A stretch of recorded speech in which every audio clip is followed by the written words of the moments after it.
So for people today who, I mean, gosh, every generation has had to deal with the church in Jesus and redefine it and reframe it for how do we put the Bible and the whole thing. How does this work in our day now? And based on the pressures and the world events and things that are going on, how does this have any place here? Does it not? And is it applicable? Is it relevant? Do we throw it all out? Do we edit the history of it? What I think, obviously we've got a lot of people wrestling with that. And in the middle of that, which is already difficult to figure out, like what place does Jesus have in 2021? Yeah. What place does the Bible in evangelical Christianity have in 2021? Right in the middle of that is almost synchronize your watches. Oh, here we have another Christian leader who's exposed for something, whatever. Yeah. That's probably got to be very difficult for you as a pastor to watch happen. How do you reconcile all that for the people who are on the other side looking in going, wait a minute, I already had a hard time with the Bible. I'm not sure about Jesus, immaculate conception, resurrection, and now the leaders who are pulling this whole thing along can't even behave. What are we supposed to do with that? You're supposed to do the same thing you would do in any other field of learning or in any other profession or being a sports fan or whatever it is. You got to know at the end of the day that those people, if they're your heroes in some way, that's fine, that's great, but they're still human beings and they're still going to screw up. So if you're a sports fan, you got to know that you don't know everything about that person. And I know maybe that's a different frame of reference, but if you're in school and you've got a professor, if you're in a profession where there's some guru that you really look to, you still got to know that they're a human being and that they're going to make mistakes. The difference, I think, when it comes to people who represent God, is that and there shouldn't be, but there is no grace for that to happen. I mean, most of the sports people that unless it's very blatant, they're not going to get called out. Unless they get arrested or whatever, they're not going to get called out for their behavior because it's not really that big of a deal. If you have a professor or a teacher or a business leader, they may be having an affair and people know about it, but nobody's going to bring it to light because even though they may not agree with it, it doesn't affect what they're teaching and what they're doing. Sure. So there's a different standard. And Jesus, right. The Bible says this, not many of you should presume to be teachers because you will be judged more harshly. Right. I mean, it's like, and that's, you can take that for the people or you can take that from God. I'm accepting it one way or the other. I just know I have a bigger responsibility because if I'm having an affair or if I'm stealing money or whatever I got going on, it affects what I'm saying. You can listen to a professor and think, well, maybe he's having an affair or whatever, but it doesn't affect the philosophy degree that I'm getting from him. Even though I wish he wasn't, right. It doesn't affect that. I'm getting a different kind of knowledge from him. But I'm representing God, and I'm representing what God's trying to tell people, and God's trying to tell people not to do the very thing I'm doing, then that's screwed up. And I will 100% admit that that's screwed up. And yeah, it's hard to live in that. I think my transparency has probably made it a little bit easier for me. And that, I think the ones that really hit the hardest are the ones that are the clergy people that kind of come off as, I got all this and I'm going to talk down to you and I'm not really a human. I'm really, divinely appointed for this blah, blah, whatever. Right. And then all of a sudden they go crashing down. I'm not going to come crashing down, but if I did, everybody'd be like, well, he was a guy. He was a normal guy. He never set himself up to be, the new incarnation of Jesus. That's the farthest thing I want to do. I want to be as real as I can. And I also, need people to know that I'm going to be real as I can, but I also have to accept the calling on my life and what it is. And I'm thankful to be as old as I am. Honestly, it's a long journey. It's a long journey walking that, and every pastor would tell you that. The temptations come at you. Think about it from a spiritual standpoint. Who does Satan want to take down? The church leaders, and he wants to take the larger church leaders even more than he wants to take the smaller ones, because they're the ones that are going to show up in the media. So the ripple effect. The ripple effect is going to be there for them. So I don't really have anything to say to people about whether they should trust their pastor or not or whatever. I would just, that pastor's got to accept it. It's been hard for me. The two largest churches in Chicagoland had, major blow-ups at their helm. So guess what? I'm pretty sure we're the next largest church on the list, and people are looking at us going, okay, well, what about this guy? And and I have to, I drive a pickup truck. I still live in the same house I've lived for 25 years. Yeah. I'm wearing a Reebok jacket and some Adidas shoes and these are like $60 tennis shoes, not $5,000 tennis shoes. He's not stretchy enough to lift up his foot, but if you saw his shoes, you would know. Sorry, yeah, if you could see them. These are just old Stan Smiths, man. I got them for $60. I that's just me anyway. Right. But I have to be that also. Are you that, or just have to be that? I am both. I like my pickup. It's a nice pickup, right. And I like it. And I would never spend more than $60 on tennis shoes. I'm usually just going to buy whatever they got at Costco. And I have money to be able to do more if I wanted to. That's just me. But it's also really important for it to be me. It's important that people understand that and people see that. Right. And better than anybody. People know me wherever I go. So I'm just always on. I was getting on a plane the other day with Dan Leverance from our staff, and we were both on the same flight, and he wanted to sit up front because he's big and. Right. And I went on back to the back of the plane, and he texted me. He said, "Well, somebody is on here from Parkview because they're talking to their friend about the sermon right now."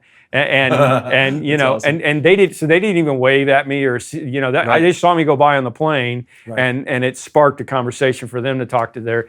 I know that's going on everywhere all around me. So it's important for me to get away often and and do that. But I got to own it, and every religious leader has to own that that's what you do. And Satan's going to be at you, and guess what? God's going to be with you even more so too. So right. I don't know, that was a long answer. No, I liked it. I think it's honest. The pressure, obviously, that comes with being in any kind of public role, period, and the scrutiny that comes with it, and the inevitable cancel culture.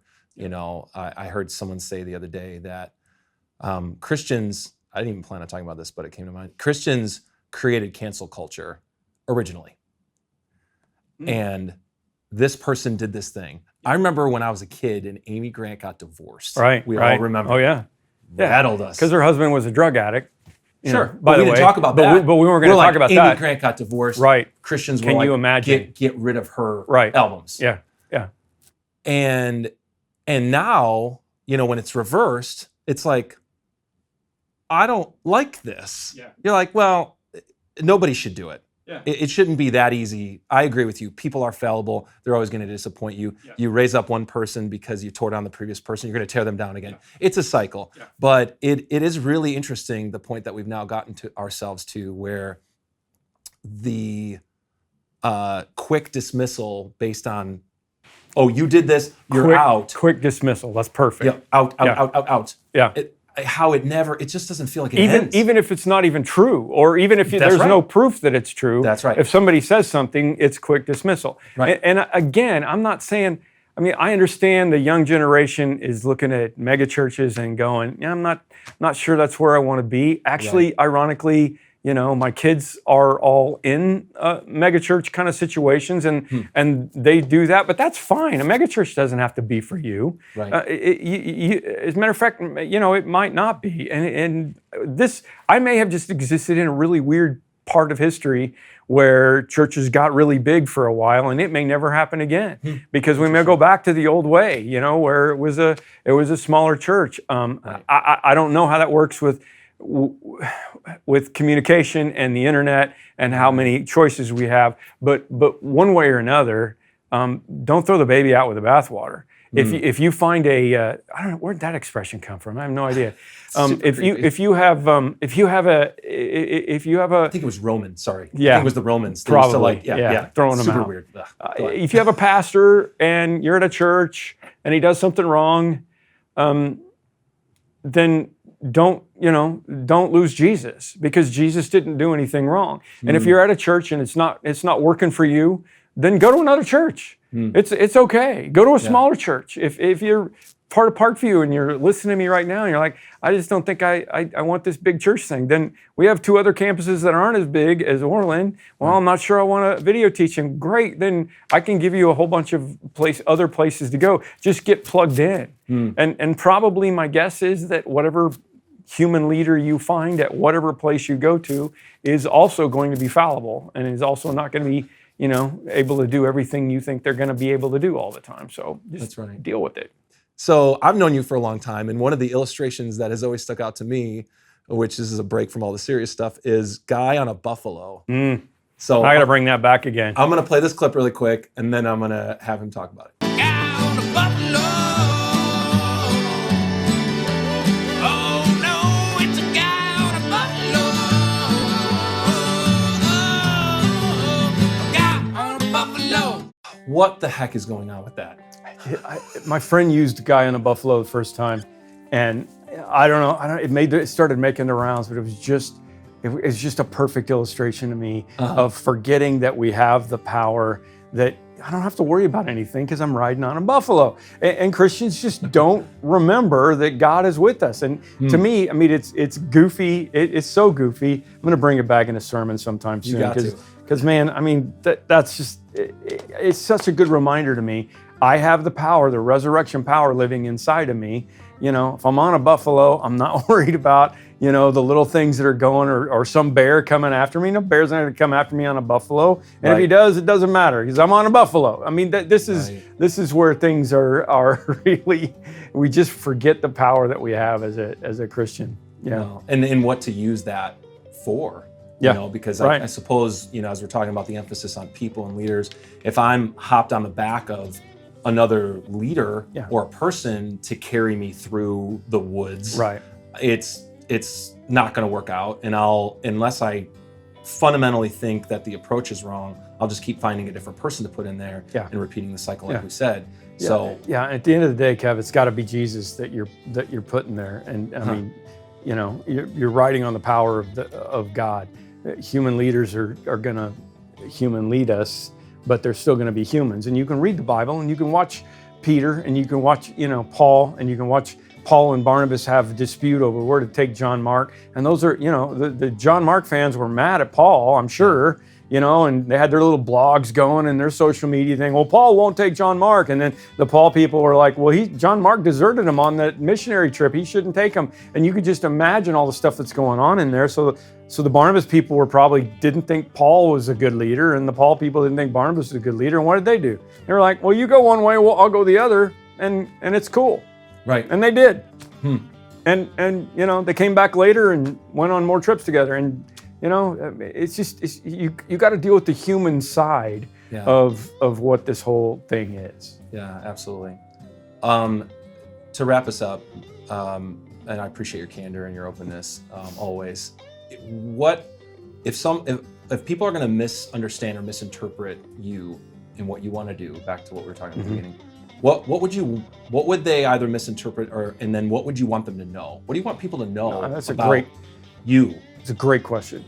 They're going to misinterpret. I got to make sure this is true, but if they misinterpret my flippant attitude, my aggressive, my pushing the edge of saying things and believing things and trying to have fun. I mean, a lot of people misinterpret me as being religiously inappropriate. And I kind of want to be religiously inappropriate, so they're not misinterpreting it. I want to keep pushing up against those barriers, but it's not because I'm still trying to, fight against the legalism I grew up in. It's because I know that there are people out there that are not going to be reached unless I'm coming as close to them as I possibly can, which was again what Jesus was always criticized for, was being a friend of sinners. So when I preach, the things that I do, I'm always going to be the guy that's going to lean more towards the prodigal than I am towards the older brother. And it doesn't mean I don't love the older brothers. Jesus said, the Father said to the older brother, I've always loved you. Everything I have is yours, but that's got to be the goal. So if they misinterpret something, it's maybe it's because I'm just a doofus. Maybe I shouldn't do all the things that I do. I mean, I have people tell me that a lot, but it's really, the purpose is not just me being arrogant or flippant. It's I gotta help bridge the gap that has been caused by the Ned Flanders of Christianity over all this time. Yeah, absolutely. All right, well, close us up. People want to know what you do when you're not being a pastor. And you can't say hang with my family, because I know you do that a lot. Yeah. We all know about that. What do you do for fun? It's about to get to golf season, so I really do love playing golf, and I'll be back on that in the next couple of weeks. I can't wait to do that. Weirdly, I like doing stuff with my hands, and by that what I mean is, like, I've remodeled my entire house. I like to go out and cut firewood. I like to do things. I like to do physical things, and especially to create things. To most guys would be like, I don't get you. I don't know why you would want to redo a bathroom, but I enjoy that kind of stuff. I need to have something to do with my hands, because most of what I do is up here and it's heavy. So I just want to measure something and cut it and put it in place. So really, those are my things. If I don't have a project going on at home, I'm going to be driving my wife crazy. So that's my fun stuff.